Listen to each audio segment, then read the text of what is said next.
being present in the storm. But before I say that, I see some people from Bellsville. I mean, well, what's up with that? I mean, Rhonda and her clan is here, and which I love very much. And I loved her husband very much. And he was, I tell you, whenever I would do a meeting somewhere up here in Ohio, I could look out there, and there they are, and here they are tonight. And I tell you, I love it. And it's just what a blessing it is to see people who I care about very, very much. And we're glad that you're here tonight, and I'm glad that my sisters, Melinda's back with us tonight, and I'm thankful for that. Well, life.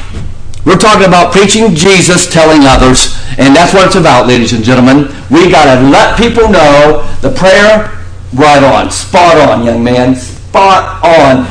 It's all about God. We got to let people know about God. Two main things in life. You've got to get this down. If you get this down, it's going to help you. We are committed in choosing to make God smile. Number one, we always ask, how can I glorify Jesus in this situation? That's what life is about. That's what we have to do. That is the quest. That is the big questions as we live down here to get up there. Ladies and gentlemen, we're here to bring people to Jesus, are we not? And the only way that we're going to bring people to Jesus, they're going to look at you. But when they look at you, they don't see you. They're supposed to see somebody else. That somebody else is Christ. And that's what we're trying to permeate. And it's not an easy thing to do. Maybe for you it's easy to do. For me, it's difficult. But we got to let him have our lives. And that's what we're going to talk about, because we're battling. We're in a tremendous battle down here with the devil. And he's very good at what he does. But we can be better because of what he is. Ladies and gentlemen, when I talk about being present in the storm, we have to understand that it's very, very serious. It went like this. Fire swept through the home of a family of 6 from our church. Although the father and son survived. Thank goodness for that. The father was still hospitalized while his wife, mother, and 2 small children were laid to rest. How do you battle that?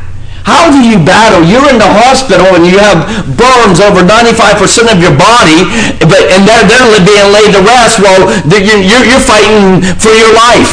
But that's the life we live in. There's a lot of difficulties down here. A lot. And we could go around the room, and I tell you, from Rhonda back to Larry, and we can have stories of people having difficulties. Because that's the world, that's the reality that we live in, ladies and gentlemen. But we have something that we talked about this morning, that, hey, we do have the joy. 2 Peter chapter 1, verses 5 through 7, 5 through 10. We got it 5 through 11, that we know that there's that entrance if we can do this, but we got to do it. We got to do it. Not only in good times, but in situations like this. And that was a hard time. Unfortunately, heartbreaking events like this continues to happen again and again and again and again. They're stereotyped. They're repeated without variation. I mean, that's the life we live in. You know, did not Jesus say, in this world you shall have tribulations, but be of good cheer, I have overcome the world. Did he not say that in John chapter 16, verse 33? And he meant every bit about that. He says it's a tough environment, but you have me. You got me. And with me you can do it. But you can bet this. You will not make it without him. And I don't care what you have down here. You will not make it without Christ, because Christ made you to glorify him. That's exactly what Isaiah says. Ladies and gentlemen, we have to understand that as we are present in this storm, that we need to be by him each minute, second of the way. So I think about that house as it burns. It has that really just engulfed, and it demolished the home. There isn't nothing you can do. Run in there. It's just too late. And why things happen, we don't know. What was it to your parents' home? Why in the world would a house blow up? I mean, things. Thank goodness that they weren't in there. I mean, it's just sometimes it's just bizarre why things happen. There's no explanation, but it happens. And then we have people and they say, God, why did you do that? I'm here to tell you it doesn't work like that. I'm not a psychiatrist, but I talk to many of them. Ladies and gentlemen, it's a storm that we're dealing with here. When they're all replayed, I want you to think of it this way. So the age-old question, why do bad things happen to good people? That's a $1,000 question. Maybe should I say $1 million.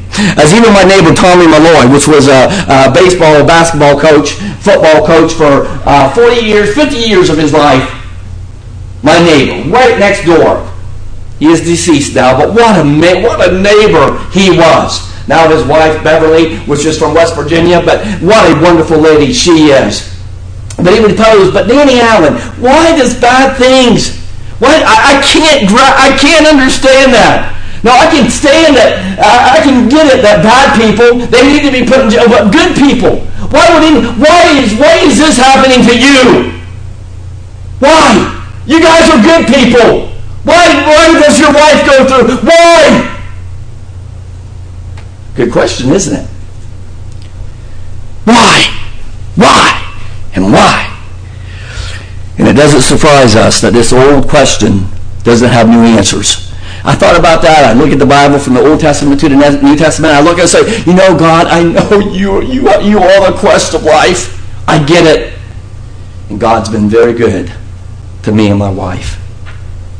When doctors gave her not so many days, going on 7 years, thank you, God. It's a terrible virus. We understand that.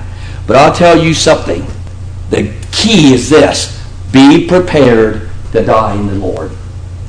That's the key. And that's what we're trying to get across. Because my life is not here. I want to go home. If I could go home, if God would come down, as we talked about Elijah this morning, and would take me, I would leave. You say, well, that's cruel, preacher. Cruel.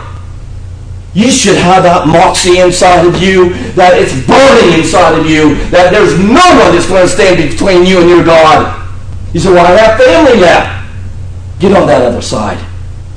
You'll be closer to Him to help them. Ladies and gentlemen, we need God, and we need Him bad. Hey, well, where would be a good text to go with this? How about Psalms chapter 46? So if you have your good books, how about turning to Psalms chapter 46? Now, what I want to know, Mike, how in the world do you preach on a full stomach? Hey, Jim, how do you do that, preacher?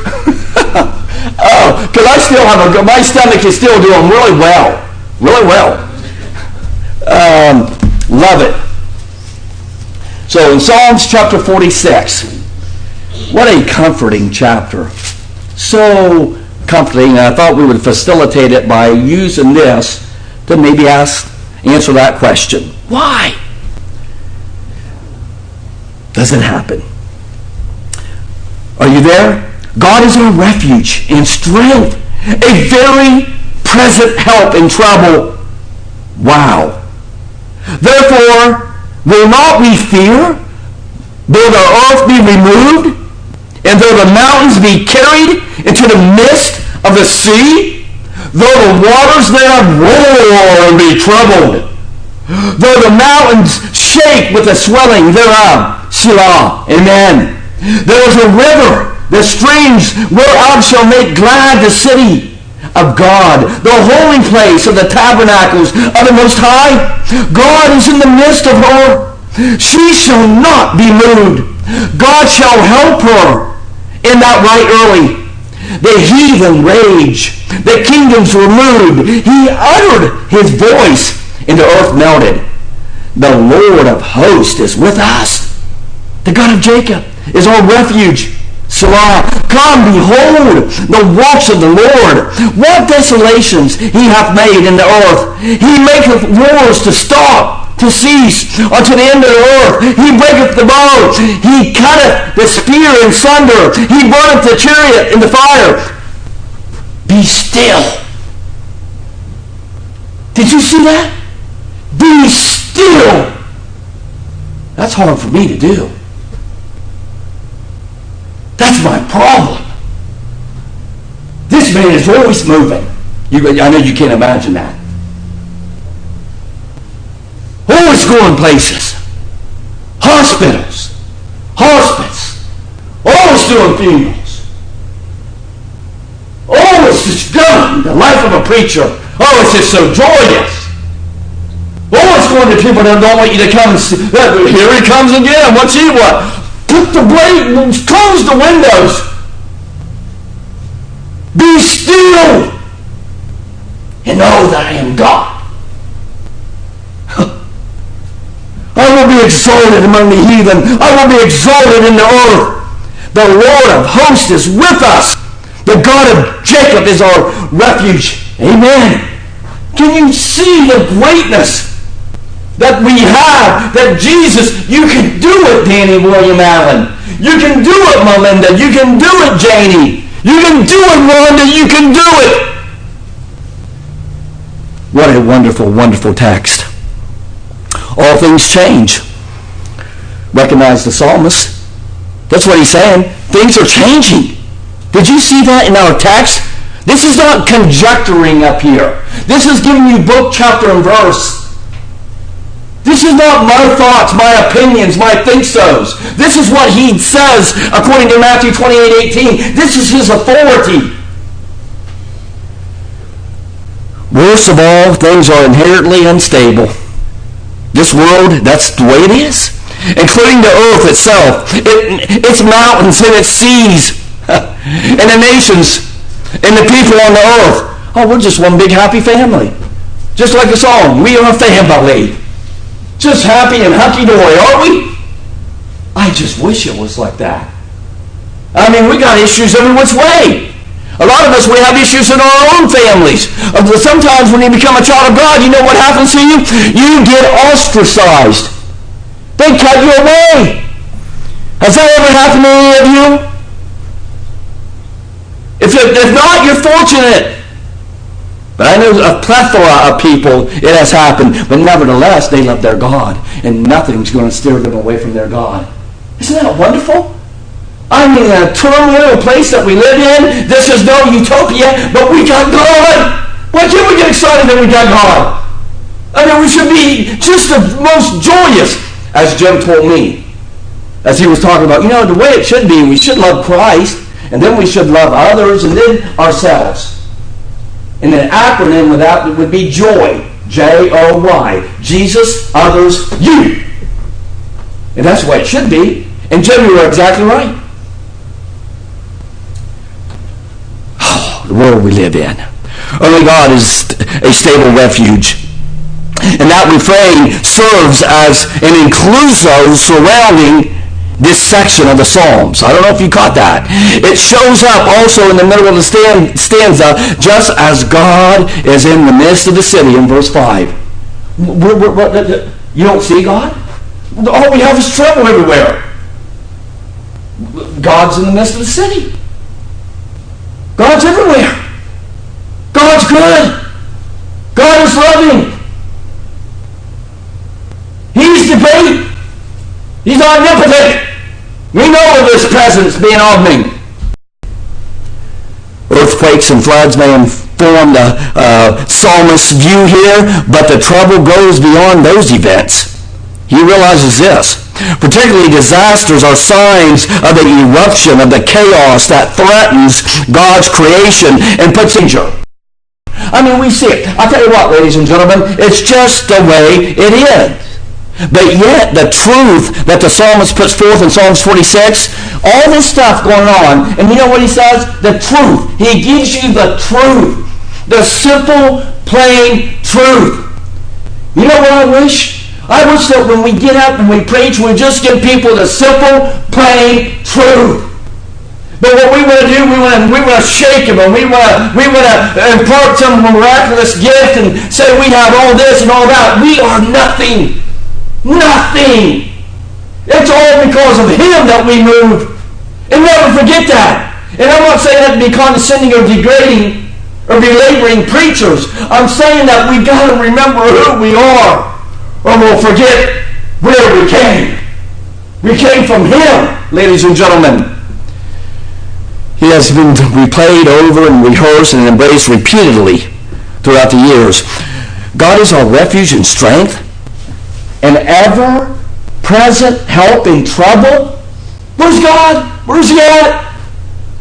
Where? Remember Job's friends? Boy, what great friends he had, right? I mean, we all want friends like that. I mean, they were such encouragers, you know? I mean, what great friends! You hypocrite. You no good person. I mean, they had to wait for a few, some must have saying it was been like a decade before they even opened up their mouth.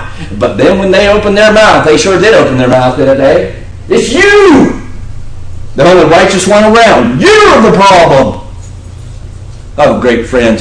Sometimes I think when my friends call me and they talk to me, it's like, you're really my friends? You're really befriending me?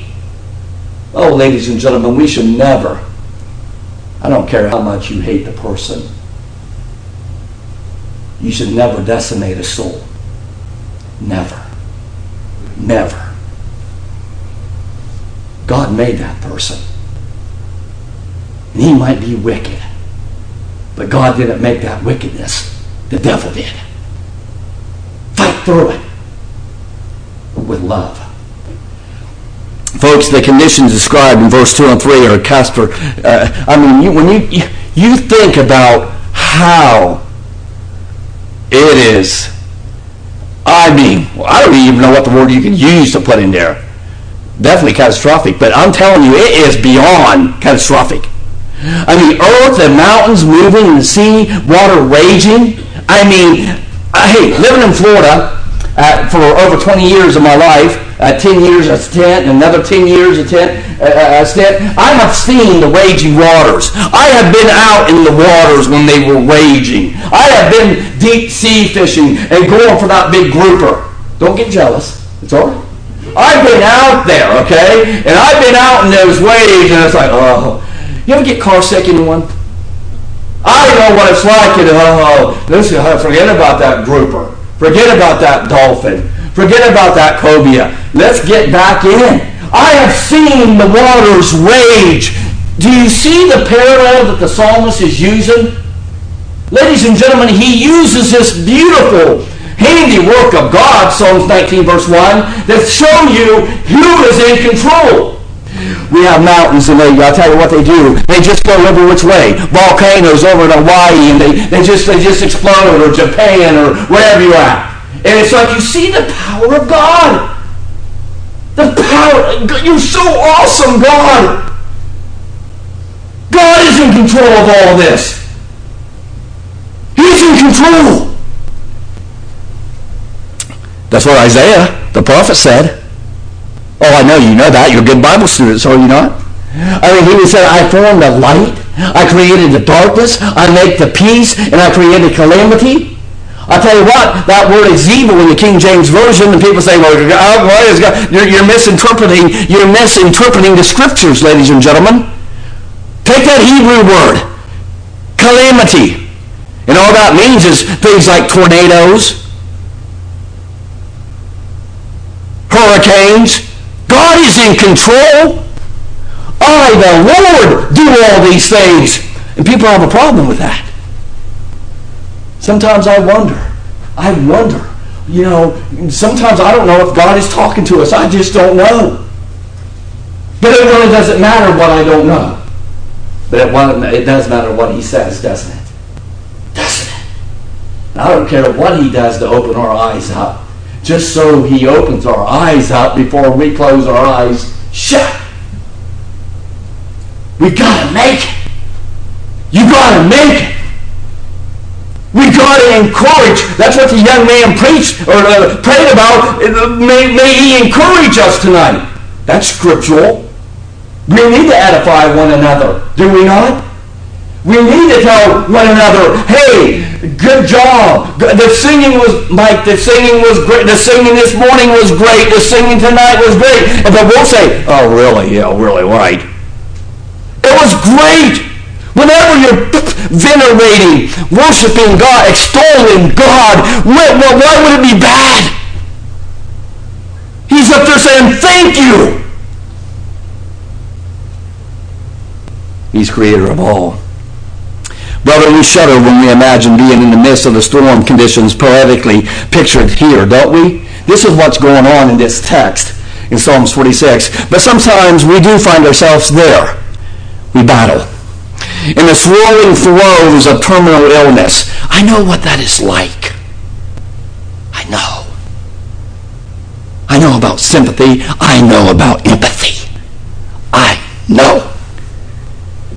Tossed about by devastating financial crisis. I tell you what, the people in the Bahamas, they're having a difficult time right now. Brethren, they're having a difficult time. And stunned by deaths of loved ones. You don't think that hurts when your loved one dies? Let me tell you another lie up here. You know, I've buried many a people.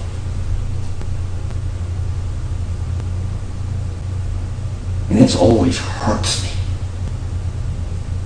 The only thing that I feel good about is that, you know, God, when they die in you. But when I look at that widow, when I look at those children, I see them crying for their mom or their dad or their grandma or grandpa, or their nephews or their nieces or their cousins. It hurts. But I got God. And God says, Danny Allen, I'll take care of you. You let me help you to help them so they can see you. Focus them on me.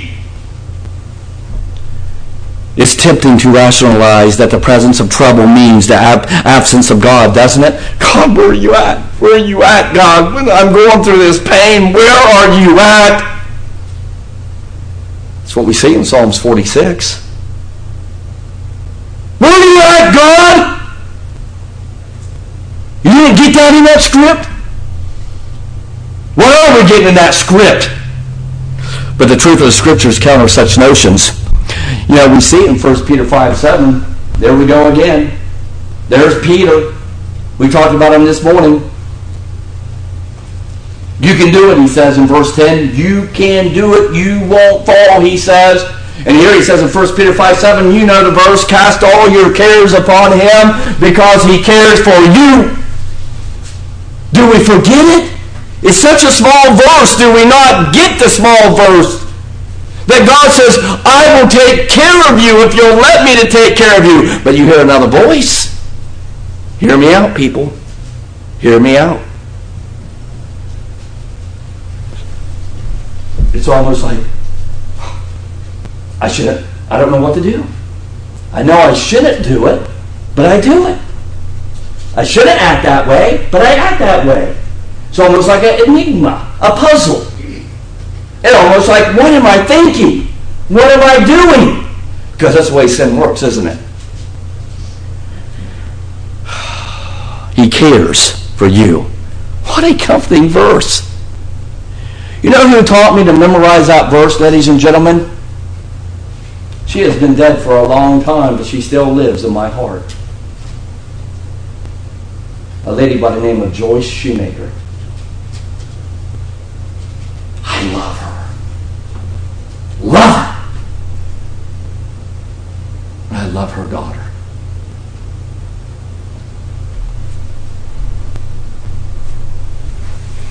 You see, the Lord Almighty is with us. The God of Jacob is our fortress. He repeats himself. He stereotypes himself in verses 7 and 11 of Psalms 46. He is present when our circumstances are unbearable. And we find comfort in his character. He is good. He is loving. He is trustworthy. That's our God. But yet, I tell you what, if we listen to the feelings of the world, we'll degrade our God. You see, there is no fear in love. But perfect love casteth out fear, because fear has torment. He that feareth is not made perfect in love. The Apostle John would say in 1 John 4. He would say, that's the way it is in verse 18.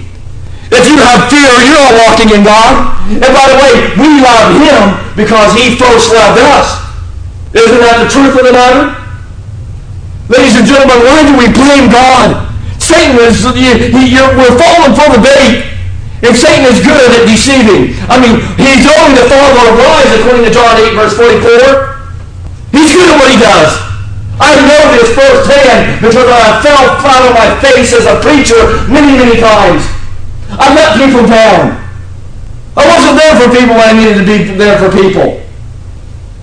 Preaching is serious. You've got to understand that you've got to give it your all. And it's not about you, it's always about him. But we're human. And you say, well, use an excuse. I'm just letting you know, brethren, we need to lean on him for our strength. You can't do it by yourself, and neither can I.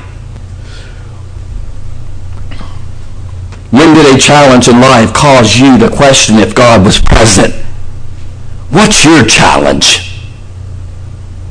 When did something happen to you personally? And you say, well, it's nothing has happened. It will. It will. What helps to turn the situation around for you? How does that work? Here's what I say. Father, help me to trust your word. When it's hard for me to sense your care or presence, please help me, period. You see, it's about God. It's not about me. I got the verses. When I was a Christian, Jamie, Mike, when I went to Parkview, Brad Kaiser called on me to read a verse. I got out and walked out of that church building. I walked out. You talk about an introvert. Can't you tell I'm an introvert? Probably obvious, right? See how God changes people? Do you see that, ladies and gentlemen? I bet if someone would have said, you know, Danny Allen's going to end up being a preacher, they would have died laughing. All right. I would beat him up too. And if I wanted to beat him up, I would have my brother beat him up. Say, well, you're not going to beat him up, little man.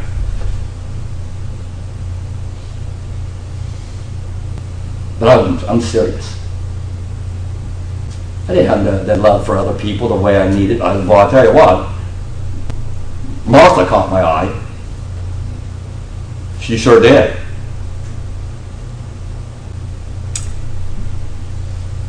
Tough. But she was so patient with me. Fred, oh my goodness.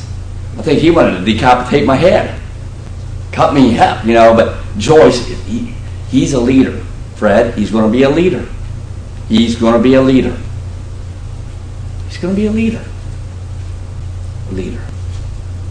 You're going to be a leader. Leader for Jesus. Psalms 46. Mollifying, isn't it? So soft. Like an ocean wave. Tranquility. Beautiful. Peacefulness. On the way here, I looked at some of the places. In your subdivision, you all, I looked beyond the stillness of that pond. Stagnant. Still. Not moving. Nothing. And I thought about Psalms 46. 10. Thou hast no temptation taken you, but such as is common to man. But God is faithful, who will not suffer you. Huh? You got it, don't you? 1 Corinthians 10:13. But will with the temptation also make a way and escape, that you may be able to bear it. That's our God. That's you, God. God, you're so good. I think about Joshua. What a man he was. There shall be no man able to stand before you all the days of your life. As I was with Moses, Joshua, I will be with you. Then he repeats it down in verse 9. God, you're by me? Oh, you're by me, God. You think about that. You think about that. And when things are going haywire, you turn back to Psalms 46. And you know the verse, but you just say the verse. And then you pray to God about the verse. Be still and know that I am God.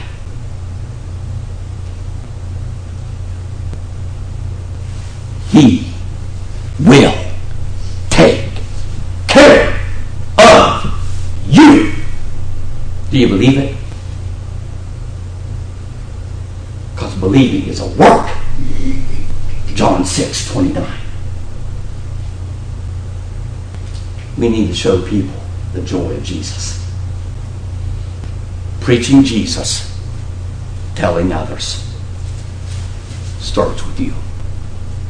My grandchildren, by the way, I have one. Oh, his name's Hudson. I love him. 2 years old. You know that little boy loves me. He's just taking a liking to me. You probably say, well, I wonder why. He loves his grandpa. And I love him. I have my son back there. I love my son. I have 3 girls. I love them. I love them. And I'll love them until I take my last breath. What about you? What about you? Do you love God that much? You got to belong to Him to love Him that much. And the way that you belong to Him is by being crucified in Him. Isn't it? That's how it starts. And you keep on doing the best you can to walk with Him each day of your life. And be still in the presence of the storm. Come as we stand and sing. Out of my bondage, sorrow and life, Jesus I come, Jesus I come, into thy freedom, gladness and light. Jesus I come to thee, out of my sickness into thy health, out of my want and into thy wealth, out of my sin and into thyself. Jesus, I come to thee, out of my shameful Savior and loss. Jesus, I come, Jesus, I come, into thy glorious King at thy cross. Jesus, I come to thee, out of thy sorrows into thy balm, out of thy storms and into thy calm, out of distress to jubilant song. Jesus, I come to thee, out of the fear and dread of the tomb. Jesus, I come, Jesus, I come, into the joy and light of thy home. Jesus, I come to thee, out of the depths of ruin untold, into the peace of a sheltering fold. Ever thy glorious face to behold. Jesus, I come to thee. Say one thing before you have the Lord's Supper or whatnot. Ladies and gentlemen, we have people who are here tonight. They came tonight because he has the Word, doing the job that he does, one to Son. You know, that's touching to me.